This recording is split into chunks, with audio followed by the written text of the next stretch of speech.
សួស្តីអ្នកទាំងអស់គ្នាខ្ញុំនឹងបង្ហាញអំពីការ delete ឈ្មោះរបស់ភូមិ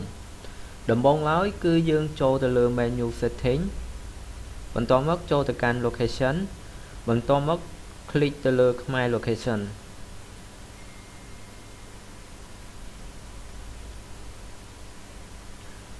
ឥឡូវនេះគឺយើងបានចូលមកដល់ទីតាំងរបស់ខេត្តបន្ទាប់មកយើងធ្វើការ click ទៅលើប៊ូតុង district ដើម្បីចូលទៅកាន់ទីតាំងរបស់ស្រុកឥ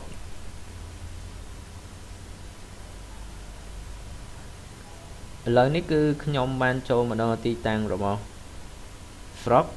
បន្ទាប់មកខ្ញុំធ្វើការ click ទៅលើប៊ូតុង commune ដើម្បីចូលទៅកាន់ទីតាំងរបស់ឃុំ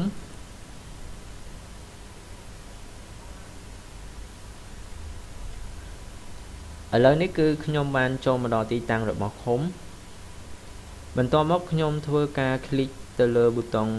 wallet ដើម្បីចូលទៅកាន់ទីតាំងរបស់ភូមិ